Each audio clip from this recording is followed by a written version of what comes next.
Hello everyone, how are you all? Hope you all are good and studying well. So, now your wait is over for class 11 students. Today, I have come with chapter 1 of biology of class 11th. Hope you all are very excited for this chapter. My dear friends, this chapter is very easy. Just you have to listen me very carefully. You will find this chapter very interesting. Let's start our chapter. So, what is life? You all have heard about life. So, what is it? Life is a unique, complex organization of molecules, development, responsiveness, adaptation, and reproduction.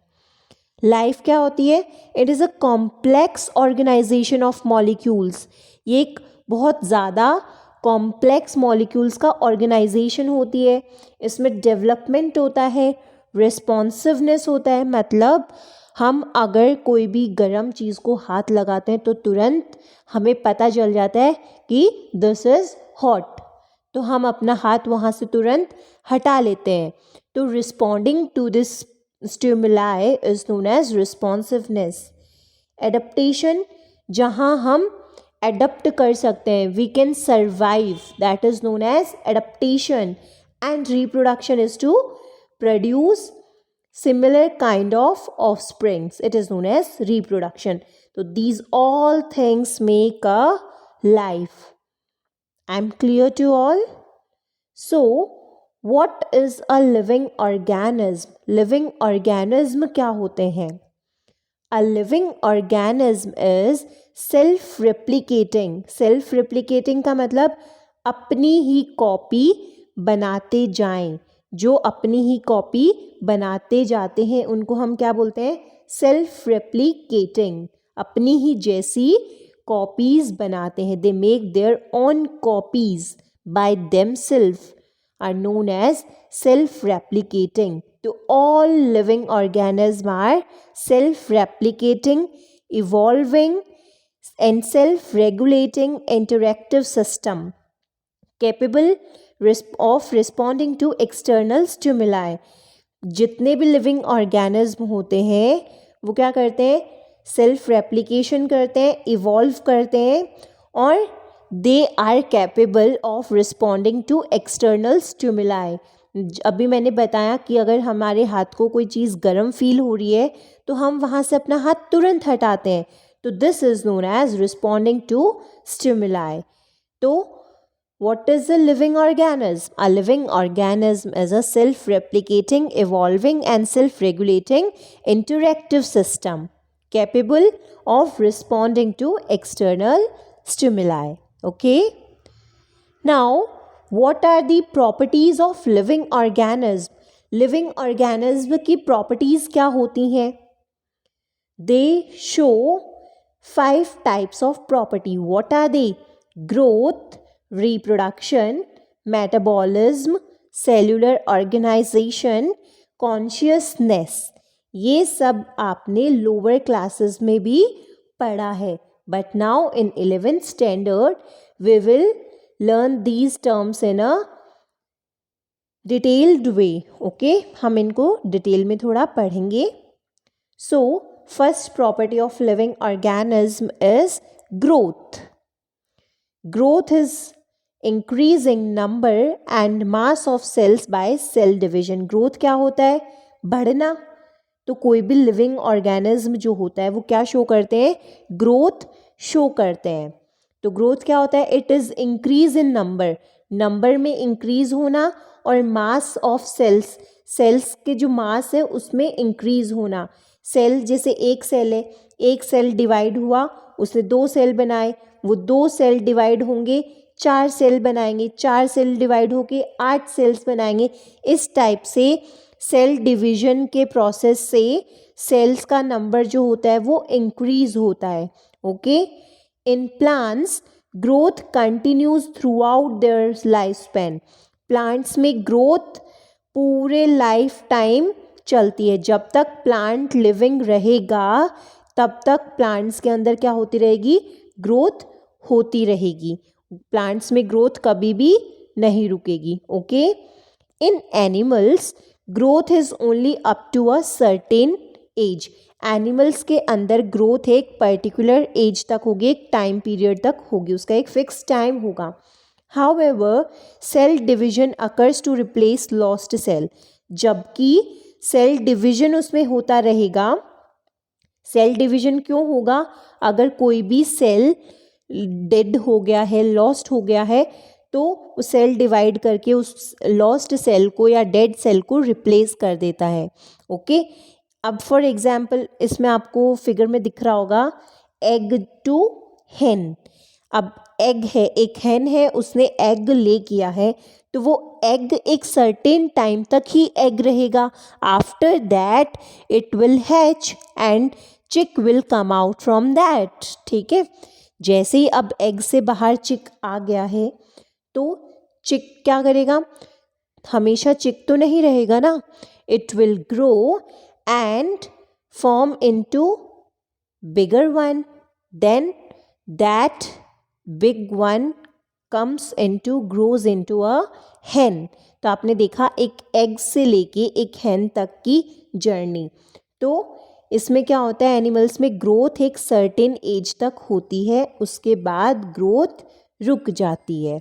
अब ये जो hen है, ये आगे किसी और चीज़ में grow नहीं करेगी ना, तो यहाँ पे क्या हो गया? ग्रोथ स्टॉप हो गई है. हाँ, अगर इनके कोई सेल्स में डैमेज हो जाता है, कोई सेल लॉस्ट हो जाता है, तो with the help of cell division it will be replaced. Okay, growth is the increase in mass and size. Growth क्या होता है? मास और साइज में इंक्रीज होना. मास क्या होता है? सिंपली कि किसी भी बॉडी में कितना कंटेंट है, वो बॉडी कितने अमाउंट में बनी है, उस बॉडी में क्या क्या सब्सटेंस है और वो कितने अमाउंट में है, that is known as mass. तो growth is increase in mass and size.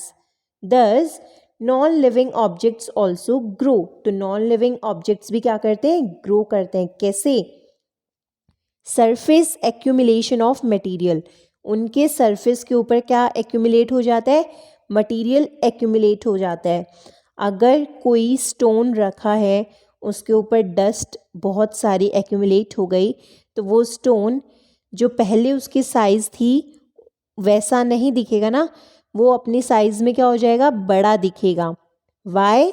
Because soil has been accumulated on that stone.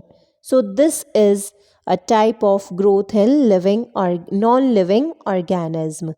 So growth is not a defining property of living organism.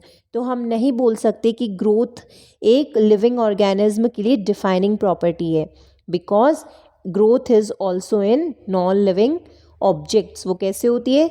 Surface accumulation of material. Okay, अगर कोई mountain range है, तो उसके ऊपर अगर snow आके accumulate हो जाती है, तो वो माउंटेन रेंज हमें और बड़ी नज़र आती है. In living organism growth is from outside. और लिविंग ऑर्गेनिज्म के अंदर ग्रोथ कैसे होगी?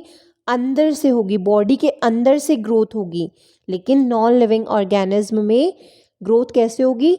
सरफेस से, क्योंकि सरफेस के ऊपर आके कोई भी सब्सटेंस एक्यूमुलेट होता है. Okay, second property is reproduction.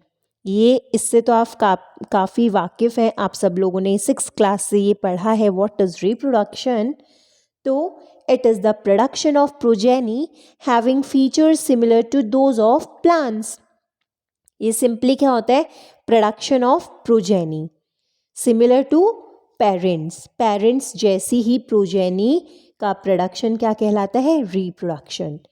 Organism reproduce asexually and sexually. ये भी आपने पढ़ा है. ऑर्गेनिज्म 2 टाइप से रिप्रोडक्शन करते हैं, एसेक्सुअल रिप्रोडक्शन और sexual reproduction. Okay, in unicellular organism means uni means single, cellular means cell. जो ऑर्गेनिज्म सिंगल सेल से बने हैं, they are known as unicellular organism. Single cell will perform all the functions of the body. So in unicellular organism, growth and reproduction are same because they reproduce by cell division.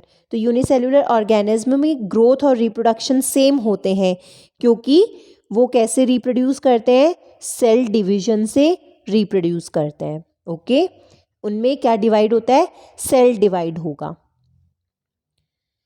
Many organism do not reproduce, बहुत सारे organism होते हैं जो reproduction नहीं करते हैं. For example mule, after mule there is a comma, sorry it's my mistake. Mule कभी भी रिप्रोडक्शन नहीं करता है. वर्कर बीज रिप्रोडक्शन नहीं करती हैं. इनफर्टाइल ह्यूमन कपल जो होता है उनमें भी रिप्रोडक्शन नहीं होता है. तो hence reproduction is not a perfect defining property of living organism. तो रिप्रोडक्शन भी एक परफेक्ट डिफाइनिंग प्रॉपर्टी नहीं है लिविंग ऑर्गेनिज्म की. क्यों? क्योंकि कुछ ऑर्गेनिज्म में रिप्रोडक्शन होता है और कुछ ऑर्गेनिज्म में रिप्रोडक्शन नहीं होता है. Now third property of living organism is metabolism. Metabolism क्या होता है? It is the sum total of all biological reactions taking place inside a living system.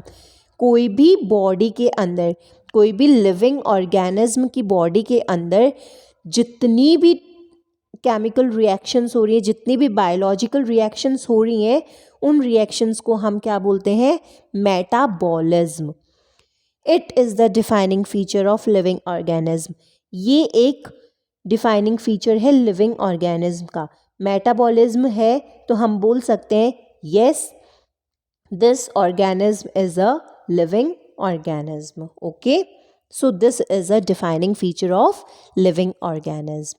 Next one is cellular organization. Organism are made up of one or more sales. ये तो आपने पढ़ा है. Organism क्या होते हैं? सिंगल सेल से भी बने हुए होते हैं and they are made up of more than one cell also. So on the basis of cellular organization, organisms are divided into two categories. What are they? Unicellular organism. Unicellular organisms are those organisms which have only one cell and that single cell will perform all the bodily functions. For example, in amoeba, paramecium, bacteria. Okay, उनमें एक ही cell होता है. Second type is multicellular organism. Multicellular organism कौन से होंगे?